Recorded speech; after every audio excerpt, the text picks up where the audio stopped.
The natural order of life dictates that everything is born, lives, and dies. Things start out pretty good, reach a peak, and then cease to exist or stop being relevant.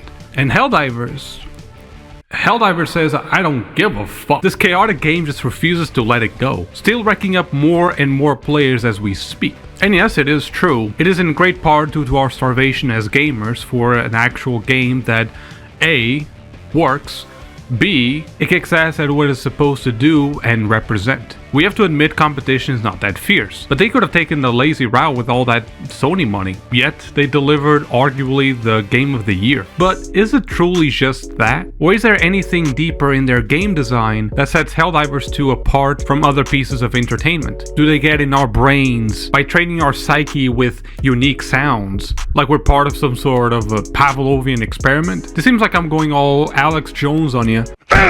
Serious crap! But in actuality, yeah, they do. So if you could so kindly, I would like you to take you into this trip of understanding what makes this Helldivers 2 so addictive, and not simply a one-hit wonder.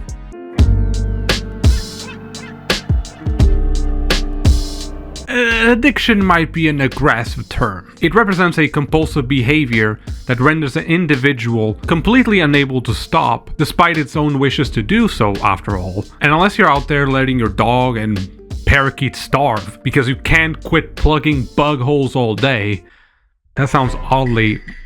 Okay, chances are you're not actually medically addicted, but it doesn't diffuse the fact some things might contain addictive attributes that makes you spend more time and effort than initially planned. This isn't inherently a problem, as things are designed to be long-lasting. For our sake as consumers, we want things to last. And since games' whole objective is to externalize our worries in the form of what we call escapism, we better get a distraction that lasts a couple of hours at least for the money that we pay, especially with the current inflation. Yes, because today, with the same money that you put into a AAA game, for example, you might get, I don't know, a loaf of bread or something. I don't know. Shit is expensive. That's all I know. This is the part where you obviously say, isn't it because it's a good game?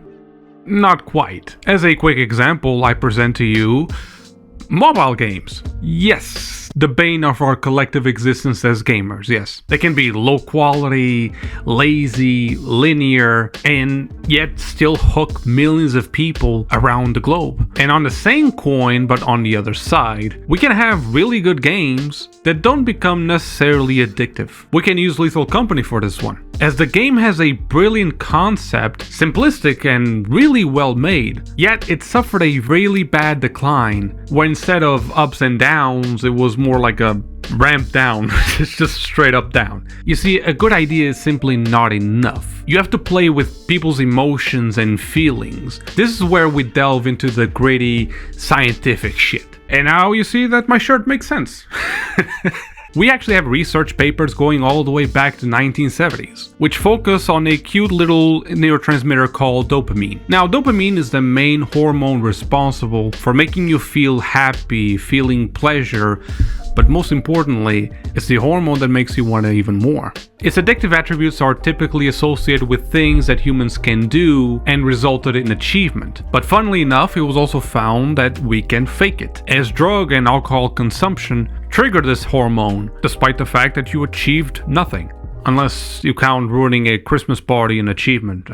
That's because substances can trick your natural reward system into believing that you did something that is worthy of being happy about. That's why hangovers are not so fun, because that's when your brain realizes that you actually achieved jack shit, other than making yourself look like a fool in said Christmas party. So game developers found an excellent way to also trick your brain by providing this immaterial, meaningless reward system and currencies. This can be one of the scummiest ways of making a video game seem interesting when it's actually a dog turd masquerading itself as a cupcake. Mobile games do this a lot.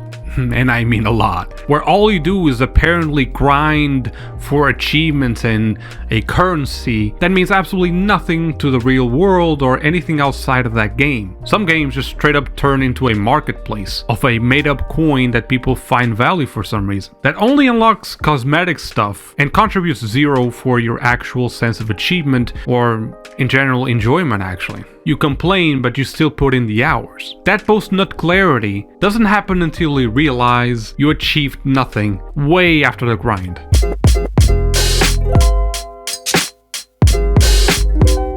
Now this is where Helldivers takes a fat W, because despite having a currency and a reward system, and therefore a sense of progression, the whole game's substance isn't backed up by said artificial rewards or progression. Hell, all it takes is about, 90 hours, if you're lazy, to unlock every stratagem in the game, and requisition slips max out at 50,000 because at some point they become useless. This might sound like not a good point at all, as we are typically obsessed about unlocking random shit in about every game, weapons attachments and all, with requirements that seem completely underachieving. Like, hey, get 50 kills with this gun.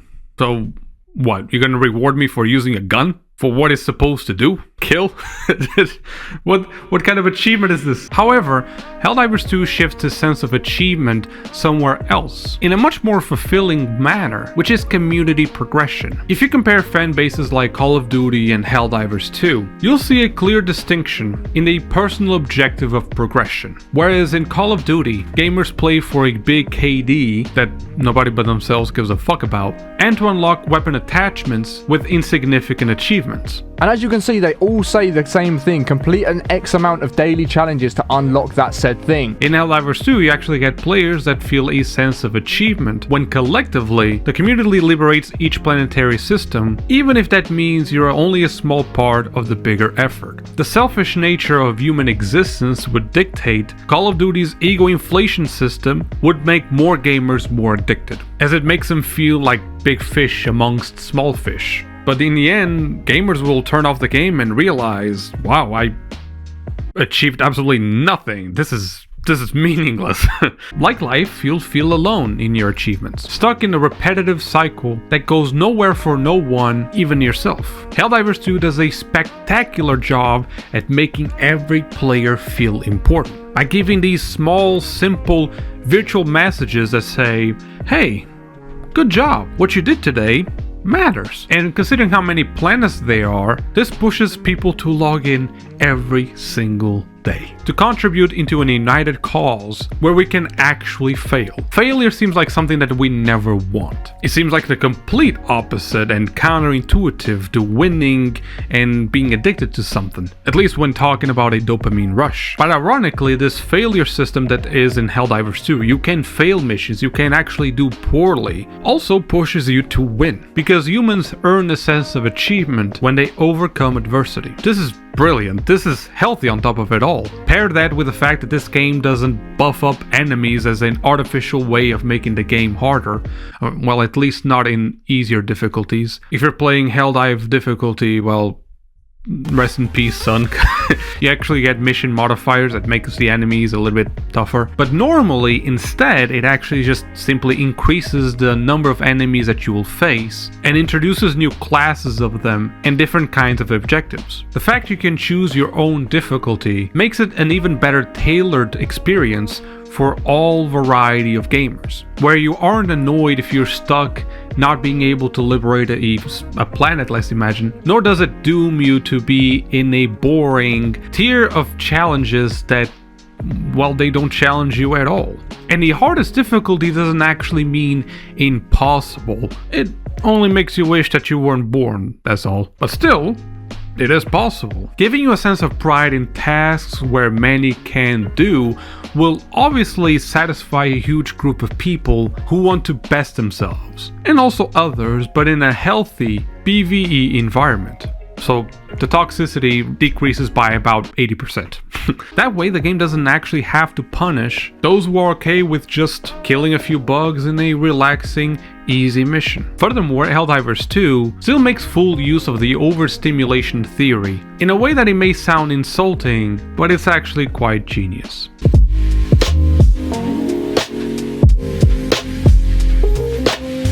You see, game developers knew for a very long time now that humans and animals really are very similar to computers in a way that we operate based on triggers and overall stimuli. For those unaware, the Pavlovian experiment that I mentioned in the intro was a test conducted in the 1890s, where Ivan Petrovich Pavlov found that dogs would salivate at the simple ding of a bell that he would ring when food was provided to the dog. However, this would still happen if he ended up not delivering said food. The dog was in a way trained to equate the sound of a bell with food. The reason why this is groundbreaking is due to the fact that salivation is involuntary, you can't control it. So the dog wasn't really the one being trained, but rather his whole physiology or body reactions at the very least. If this all seems very confusing to you, watch this The Office episode. I think that's pretty much the best visual representation of the whole experiment. So how does this Pavlovian conditioning work in games? Well, the reward system that we talked about earlier fits in this type of conditioning, but Helldivers 2 manages to do this with visual and auditory feedback. As an example, let's say that you find a loose hell bomb in the middle of a field. You know that if you shoot it, it will start sparking and shit and basically produce this buzzing kind of like hum that precedes a, well, nuclear fallout basically. Let's imagine for a moment that you do shoot it as a patrol of bots roam past it. The hum starts buzzing, you start getting excited, but when it's time for detonation, nothing happens, which is a bug that I unfortunately had the misfortune of happening to me. And let me tell you, it felt like it gave me blue balls. You still get that burst of dopamine because you have the mere knowledge of knowing what that sound means, what that visual representation of a bomb sparking is supposed to become, and to see that desired kill count at the bottom of the screen. However, that moment made me realize how good Helldivers 2 is at developing auditory and visual feedback. Like those satisfying TikToks of shit getting like sliced or something like that. It's just something that you want to do it, just to see it once again, no matter how many times you've already seen it. You're trained to like it. You're trained to do it every single time you see a hell bomb. Sometimes you play the game to just simply see them go off, to maybe see the dismemberment that the bugs go through when you slug them with a 12 gauge shotgun, not to mention our compulsive need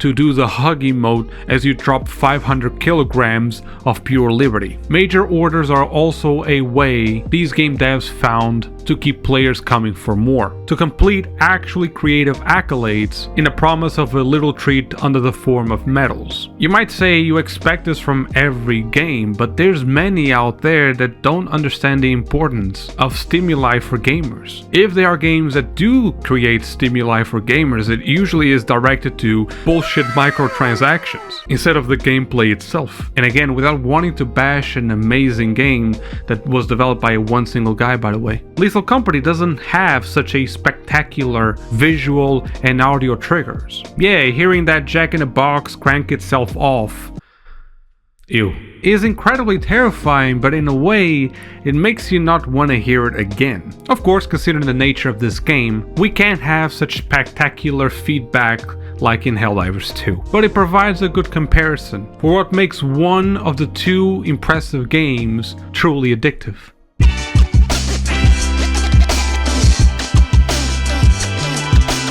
Another thing that makes Helldivers 2 so uniquely enticing is the social aspect of it. Not only does the game not divide the community between PlayStation and PC, and hopefully we'll have our Xbox brothers joining us soon enough, it also makes teamwork imperative, even if it doesn't reach an obsessive level, as seen in competitive games like CSGO or Rainbow Six Siege. This game can actually be characterized in a way that I like to refer as a first tactical casual shooter. As you may have realized, this game doesn't operate like your usual shooter, where in most games everything has a waypoint and a GPS, ammo is not a concern, and thus providing a somewhat of a brain dead experience. I mean, seriously, the only thing missing for some games is for the game itself to shoot the gun for you. On the other hand, realistic games like Hell Let Loose or Squad, which are semi-military simulators where teamwork is in fact imperative, they have an amazing sense of community, but it usually trades it off with a harder and more realistic challenge that typically throws off most gamers, or at least the casual ones. But this is not the case for Helldivers 2. Both groups seem to be completely okay with this game. I'm part of the Milsim group.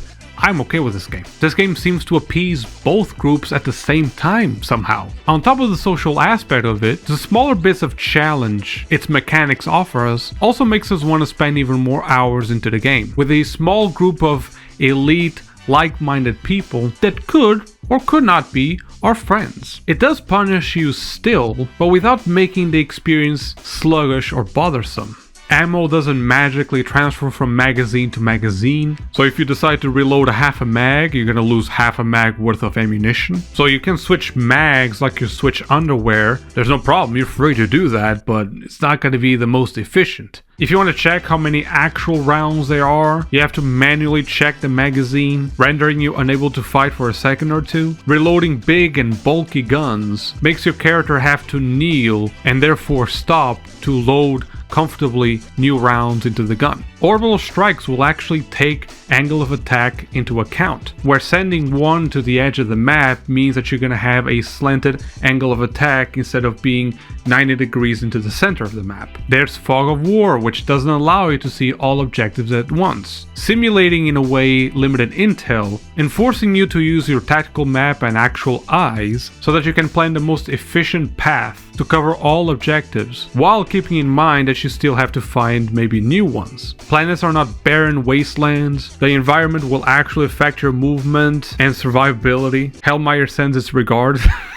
And even if doing solo missions is a possibility, it will always be a bigger pain in the ass without fellow Helldivers. Hell, the game is so logical that if you decide to play solo, you're gonna get every single bot drop and bug breach because there's only one target they have to focus. But if you actually detach from your unit and you lurk around, that is an actual viable strategy because the bots will not carry about one single guy when they have to reinforce 3 others. That is quite fucking cool. So even if you do want to solo, it is recommended that you solo with other people. Also, the teamwork is beautifully highlighted with the existence of team weapons, which is a masterpiece of a feature that honestly, I haven't seen it anywhere else. The feeling I got of having my buddy assist reload my anti-tank recoilless rifle.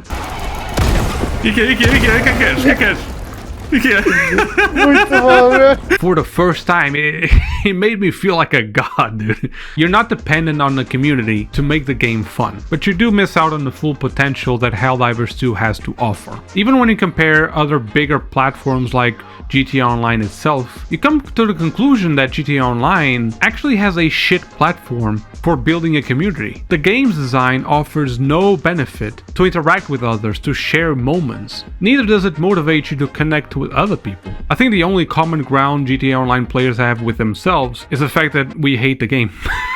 In fact, it's such a pain in the ass to sometimes host a race or a mission because the game actually fragments the community by offering way too many playlists that otherwise would generate a feeling of common objective and desire. Kinda like Jack of all trades but master of none. But Helldivers 2 is a master of it all. Helldivers 2 focuses on one thing: deliver democracy, and everyone is on board with that. Additionally, the game actually allows you to develop a sensible strategy even with random people, by coordinating with fellow Helldivers a set of stratagem that best fits the mission. Maybe you need to hold off a whole wave of enemies while an evac is being prepared, so you pack up sentries while your buddy takes care of elites with airstrikes. Maybe now you have an open roam mission where mobility is key, so you choose a stamina booster while your buddy chooses the quick extraction. To have the ability to build strats in a casual game hooks you due to its variable nature. No mission is alike, at least you don't have to play it alike. This is another important point,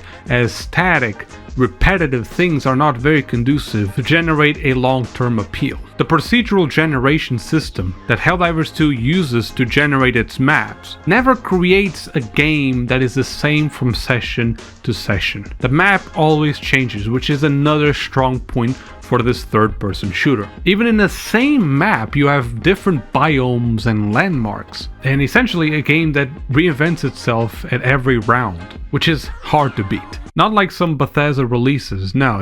This This is how you do procedural generation. And on top of that, and this is mostly thanks to you, the player, the Helldivers 2 community ended up being pretty fucking awesome. Whereas in many popular games, we can't say the same, as these games usually foster the most toxic communities the world has ever seen. But because of the main focus of Helldivers 2 being around collective support, we ended up having an amazing sense of role-playing, which I've noticed in great part due to my comment section on my latest Helldivers video. Thanks about that.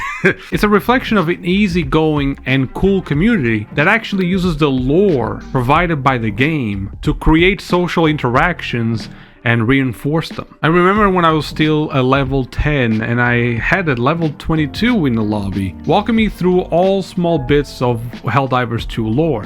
Oh yeah, this is known for being the hardest planet to survive on. It's not incorrect. And the mechanics I was struggling to master. It was then that I actually found out our main antagonist is an actual game master human called Joel, for some fucking reason, that the war wasn't so much a war for liberty, but rather it was a war for... And overall, I had a great time just memeing around while taking out bots.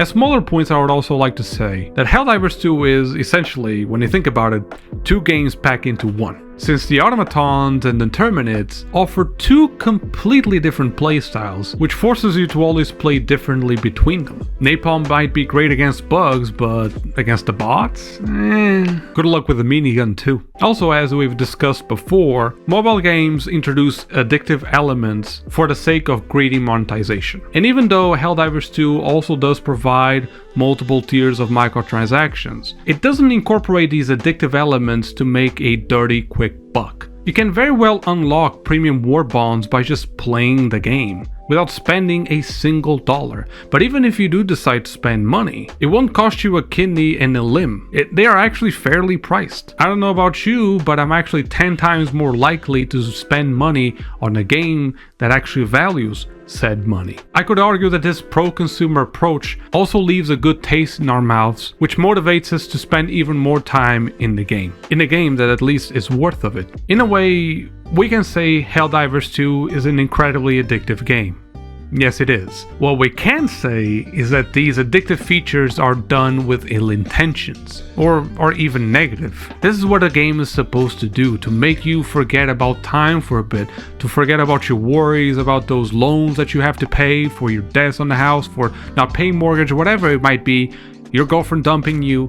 This is what a game is supposed to be, an escape, and Helldivers 2 is providing just that. To deliver us hundreds of hours of entertainment if this live service thing is actually done properly, opposed to what we see on our current stage of AAA game development, honestly. And as long as you don't take it too fucking far, to the point of forgetting what sunlight feels like, this can be a turning point for gaming, and it's completely fine for you to be enjoying it so much. I have finally found a game that actually gets me excited to play it, and that hasn't happened to me in a very long time.